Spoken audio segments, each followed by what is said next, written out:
Oi, turma! Tudo bem com vocês? Quartou! E hoje é dia de ciências! Ciências e espanhol. Habla espanhol? Não, nem eu. A prof já fez essa piada, né? Ô, prof, que piadinha sem graça. Mas, enfim, vamos ao que interessa. Vamos para a nossa aulinha de ciências. E hoje a gente vai falar sobre as características e usos da água. Vamos lá? Então, vamos começar. Olha a prof ali, pescando, bem tranquila, de boa na lagoa. Gente, nós começamos lá na página 2 e vamos até a página 8.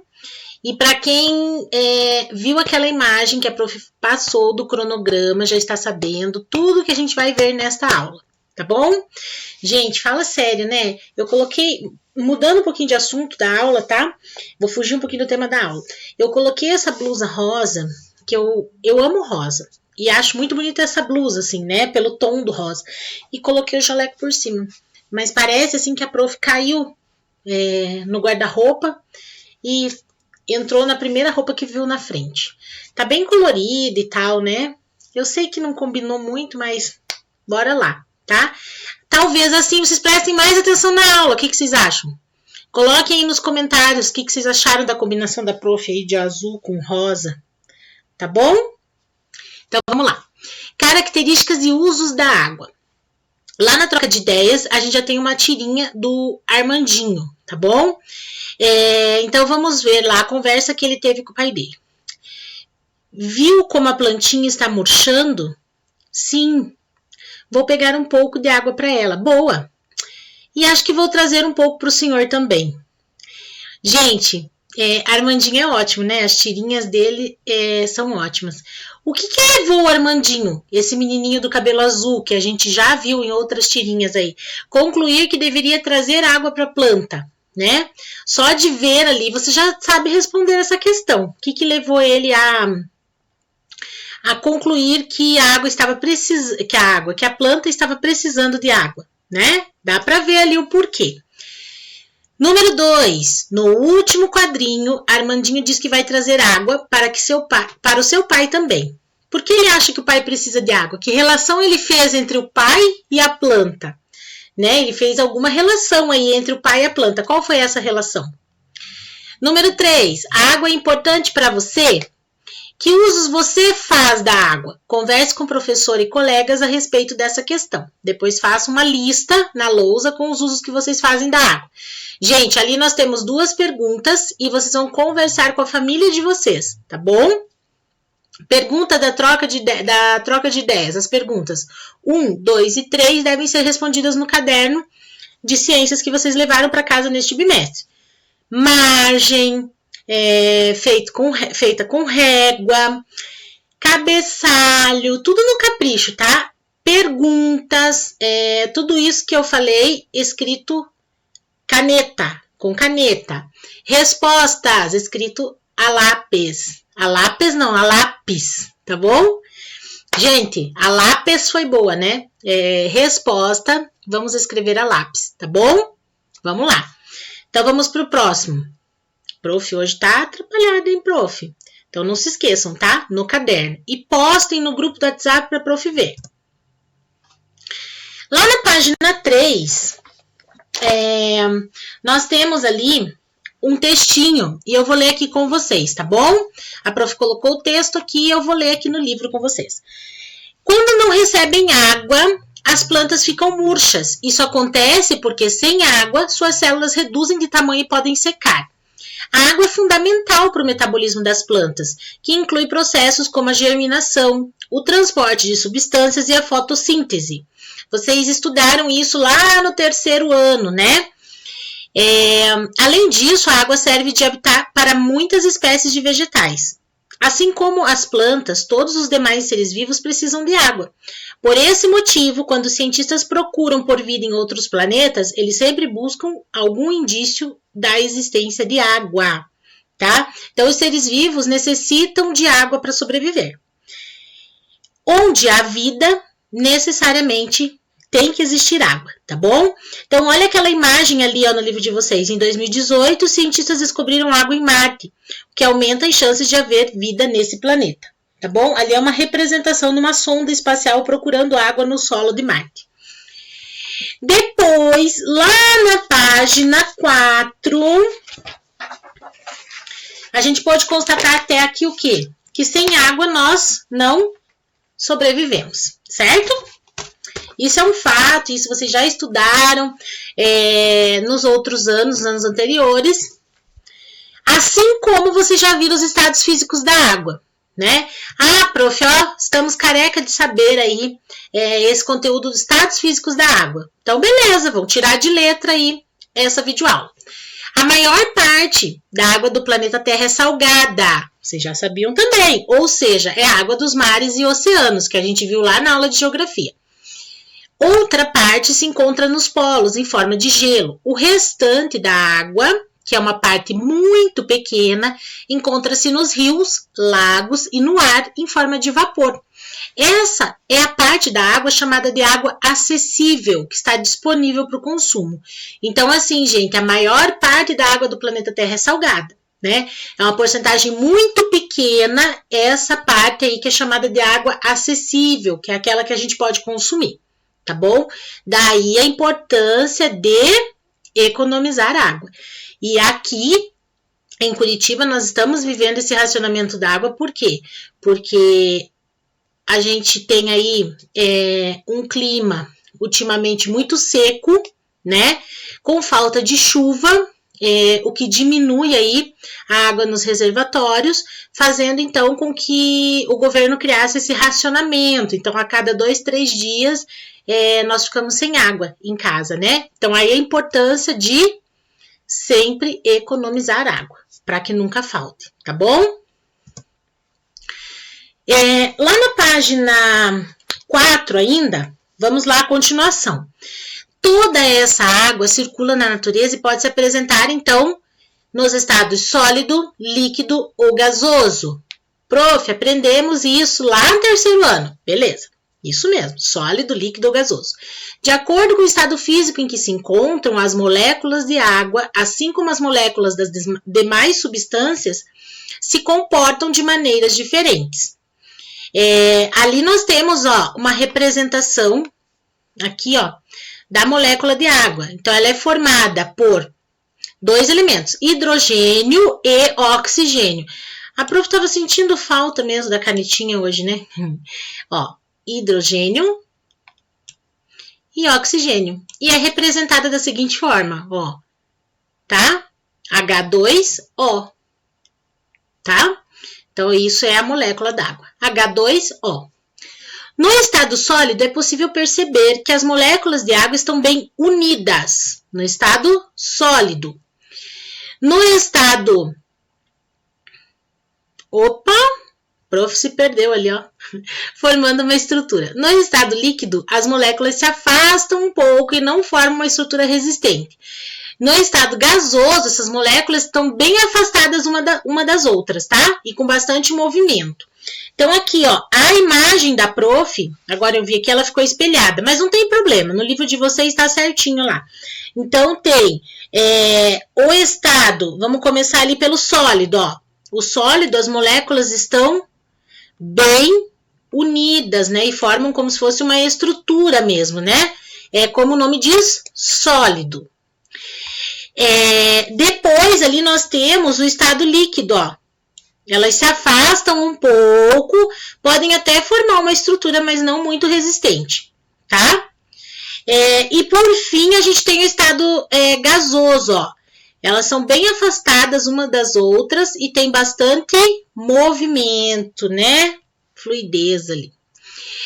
E lá, nessa página também, nós temos ali, ó, a imagem do rapaz na geleira ali, ó, nas geleiras, icebergs, topos de montanhas altas, ou quando ocorre precipitação de neve, granizo ou geada, a água se apresenta no estado sólido, né, que é o estado do gelo mesmo, ó, com volume bem definido. Nesse estado, suas moléculas se encontram fortemente unidas umas às outras, né? Então, aqui, ó, esse estado aqui, ó, da geleira, ela é apresentada dessa forma aqui, ó, a água, tá? As moléculas são aí bem unidas, dando essa solidez, tá bom? Vamos lá, então. Página 5, pessoal. Vou acompanhar aqui no livro também. Nos rios, lagos, reservatórios e oceanos, a água se encontra no estado líquido, abrigando peixes, plantas aquáticas e muitas outras espécies de seres vivos. A maior parte da água do planeta se apresenta em estado líquido, tá? A água líquida também está presente no corpo dos seres vivos e na água que bebemos. Nesse estado, suas moléculas se apresentam unidas, porém conseguem se movimentar, tá bom? Então, aqui, ó, é a representação do estado líquido. A água no estado gasoso não é visível, está presente no ar. Nesse estado, suas moléculas ficam muito agitadas e se encontram afastadas umas das outras, tá? Ali a gente não consegue visualizar, mas aquela experiência lá que existia lá no livro do 3º ano, ou algum material que a prof lá no 3º ano tenha levado para vocês, da chaleira, quando você coloca a água a ferver, né? E daí ela começa lá a soltar esse vapor, tá? Que é o estado gasoso. O processo em que a água no estado sólido derrete e se torna líquida é chamado de fusão. Gente, marquem isso no livro de vocês, tá? Toda essa parte aqui, ó. Então, o que é fusão? Tá? É o processo em que a água passa aqui, ó, do estado sólido para o líquido, tá bom? E quando ela passa do estado líquido para o sólido, o inverso aqui, ó, ela é o processo chamado de solidificação, tá? Então, quando ela passa do estado, vamos repetir lá, tá bom? Quando ela passa do estado sólido e se torna líquido, é o processo chamado de fusão. Quando é o contrário, ela está no estado líquido e se torna sólido, é o processo da solidificação, tá bom? Quando a água ferve na panela ou evapora com o calor do sol, que é o mesmo processo aí, tá? Ela passa do estado líquido para o gasoso, em um processo chamado de vaporização. Então, esse aqui é bem fácil de memorizar, né? Quando vira vapor. Então, do líquido para o gasoso, vaporização. E ela fica dispersa no ar na forma de vapor. Quando o vapor d'água esfria e a água se torna líquida, o processo é a condensação, tá? Então, passou aí do estado de vapor, então esfriou e a água se tornou líquida, tá bom? Gravem isso, marquem isso no livro de vocês, tá bom? Não é gravem, marquem isso no livro de vocês, tá? Porque a gente vai utilizar aí nas próximas atividades. Aí lá, nessa mesma página 5, nós temos esse desenho aqui, ó, que mostra, ó, água no estado sólido, na geleira. Quando ela passa para o estado líquido, né, acontece a fusão. Quando ela está no estado líquido e passa para o estado sólido, acontece a solidificação. Esse desenho aqui, ó, exemplifica muito bem o que está escrito aqui. Quando a água está no estado líquido e se torna aí gasoso, né, passa por esse processo, é chamada de vaporização. E o contrário, né, quando está no estado gasoso e passa para o líquido, é chamado de condensação ou liquefação, tá bom? Ah, professora, mas em alguma atividade, se eu colocar só condensação ou só liquefação, tá certo? Tá certo, tá bom? Das duas formas. Por que liquefação? Porque ela está voltando ao estado líquido, tá bom? Vamos lá. Lá na página 6, a prof colocou um pouquinho pequeno aqui para vocês, né? Vocês não conseguem enxergar muito bem, porque eu não quis dividir, que eu já dividi as páginas, tá? Então, aqui, ó, o ciclo d'água, tá? E a gente já vai ver melhor ali para frente. O ciclo d'água é o permanente processo de transformação d'água na natureza. É permanente, gente, tá? Isso aqui não para, é permanente. Passando de um estado sólido, líquido ou gasoso para outro constantemente. A água também está sempre em movimento, mudando de um lugar para o outro. Então, a água está sempre se movimentando, ela está sempre em movimento. Eu vou mostrar para vocês aqui, tá? Mas vocês vão acompanhar pelo livro, porque aqui, ó, fica ruim de ler, tá bom? Na tela. Nós temos ali, ó, a condensação, tá? Que tá aqui, ó. E a prof vai ler no livro aqui, ó. À medida que sobe, o vapor d'água atinge camadas mais frias da atmosfera e se condensa, ou seja, passa do estado gasoso para o líquido formando as nuvens, né? Então, ela começou a condensar, né?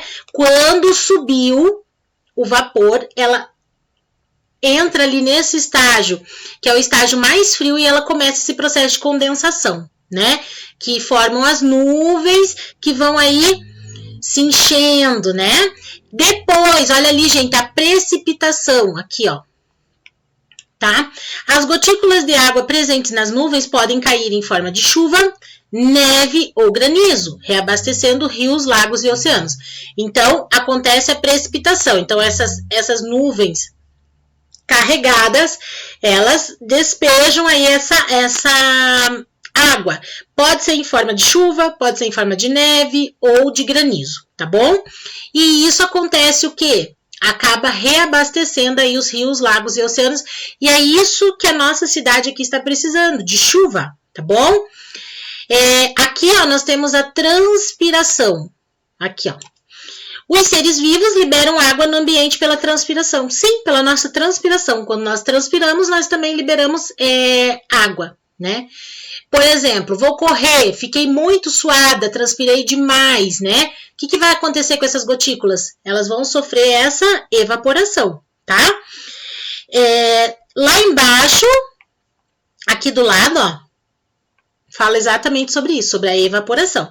Então, o calor do sol vai aquecer a água dos rios, dos lagos, mares e oceanos, fazendo-a evaporar. E isso acontece também com as gotículas ali da transpiração. Então, elas evaporam novamente lá, ó, para se transformar nas nuvens, que depois vai acontecer a precipitação e vira chuva, e enche novamente os rios, lagos, tá? Então, é um ciclo, né? E esse ciclo aqui acontece constantemente, é permanente, como a prof colocou lá, tá bom? O ciclo d'água. Lá na página 7... antes deixa eu falar para vocês. Lá na página 6, eu vou voltar um pouquinho aqui, ó, que a prof esqueceu só de fazer a leitura aqui embaixo, ó. Todos os animais precisam de água. E na agricultura, a água no estado líquido é utilizado para irrigar as plantações. Então, a água na agricultura usa-se no estado líquido para poder irrigar as plantinhas, né? A água presente nas camadas superficiais do solo pode ser absorvida pelas raízes das plantas que utilizam no processo de fotossíntese, que vocês já viram também esse processo de fotossíntese. Então, as plantas podem fazer isso, tá? Absorver essa água aí através das raízes, fazendo esse processo de fotossíntese, tá bom? Lá na página 7 é a continuação da imagem ali, que a prof não colocou numa imagem só. Então, lá diz assim, ó, aqui. No pico de grandes montanhas, em regiões muito frias, forma-se o gelo, que pode ficar armazenado durante muitos anos, ou derreter ao final das estações mais frias, formando cursos d'água, tá? Então, quando a água está nesse processo aí de solidificação que forma esse gelo, né? Essas regiões muito frias, essas grandes montanhas onde tem esses picos, com regiões muito frias, esse gelo pode demorar anos para derreter, né? Ou, dependendo aí da estação do ano, ele acaba derretendo e formando, então, ó, esses cursos d'água que vocês veem aqui, ó, no livro. Tá bom? Ó. A chuva pode cair sobre rios que abastecem reservatórios de água das cidades, tá bom? As chuvas caem sobre os rios que abastecem os reservatórios, que é isso que a professora falou, que tá faltando chuva aqui pra gente.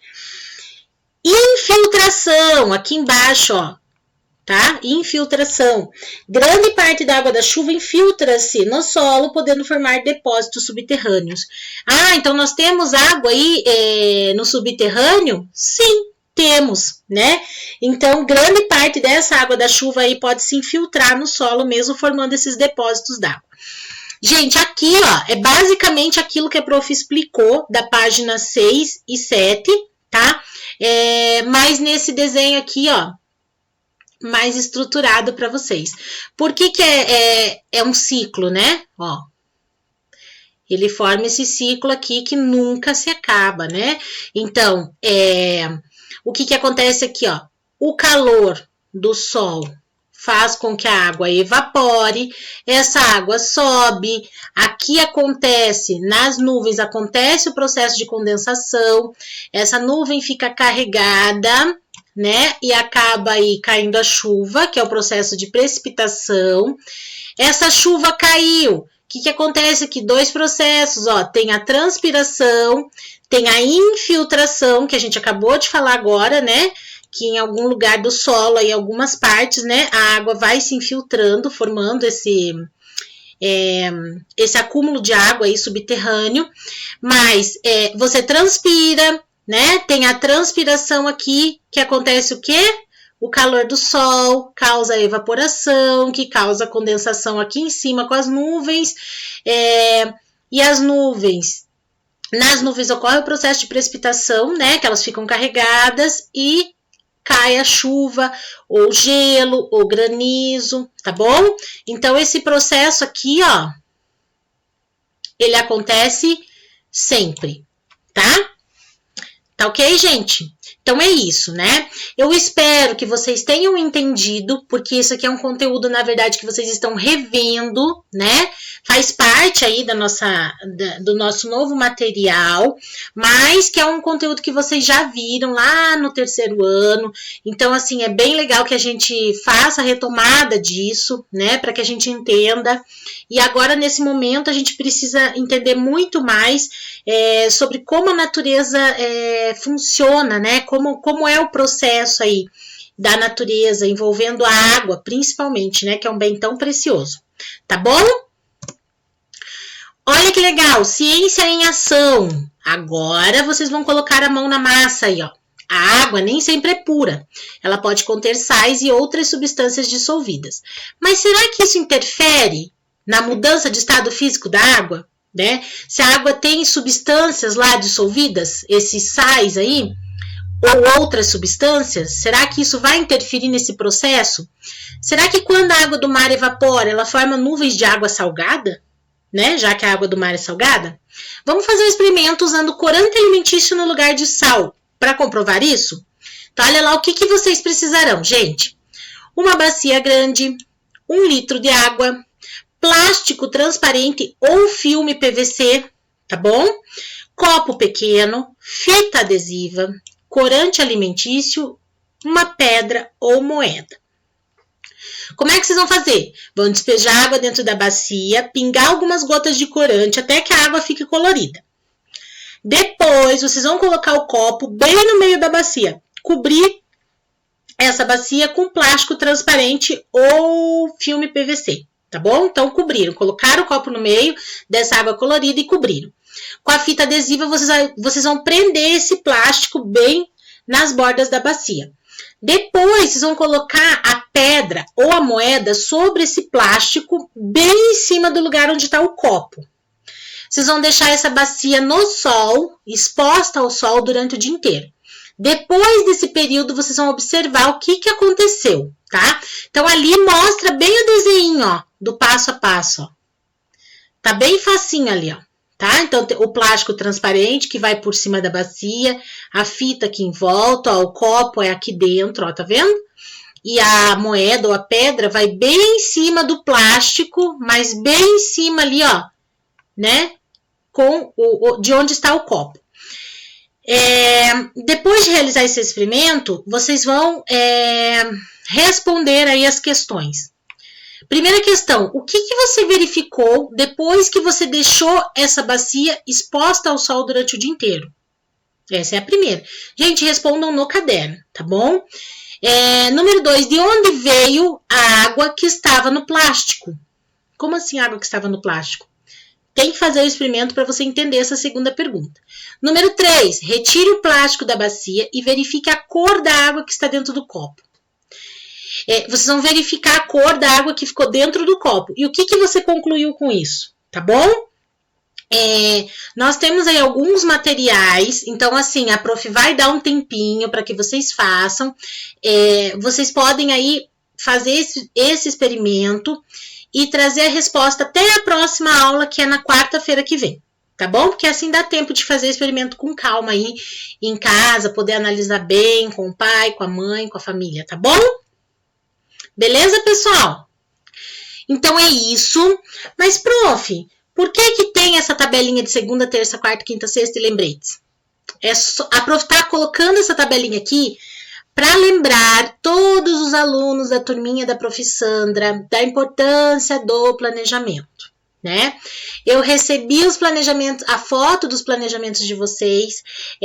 Tem muito planejamento lindo, lindo, lindo, lindo. Todos ficaram lindos, na verdade, né? Cada um do seu jeitinho. Porém, não adianta ser bonito e não ser funcional, tá? Eu preciso que vocês usem realmente. Então, chega lá e marca, ó. Segunda eu tenho aula disso, disso e disso. Terça, disso, daquilo e daquilo, tá? E também deixa um espacinho lá para os lembretes, o que você precisa lembrar. Então, vocês já sabem que para quarta-feira que vem, vocês têm que marcar lá que vocês têm que entregar a tarefa do experimento da bacia, tá bom? Dessa forma, vocês não vão esquecer de nada e nem deixar acumular atividades. Beleza pura? Então, deixa a prof aumentar aqui a tela para poder se despedir de vocês. Gente, eu espero que vocês tenham gostado, que vocês tenham entendido o que a prof quis passar para vocês, tá? Novamente, fazendo essa revisão aí dos estados físicos da água. Espero vocês amanhã para nossa aula do quintou, tá? Amanhã, eu tô olhando aqui no meu planejamento, porque eu também tenho planejamento. Amanhã nós temos geografia, temos a nossa aula ao vivo, tecnológica, certo? E temos aí uma novidade, né? A nossa aula de ensino religioso. A nossa aula de ensino religioso que será com a prof. Tiffany. E vocês vão encontrar essa aula de ensino religioso lá no Drive, tá bom? O da prof. Sandra, as aulas da prof. Sandra vocês encontram no Drive também e no canal do YouTube da prof, tá bom? Onde vocês acharem melhor aí para assistir. O importante é assistir, tá? Um beijo, fiquem com Deus e até a nossa aula de amanhã. Nossas aulas de amanhã, do quintou, tá bom? Tchau!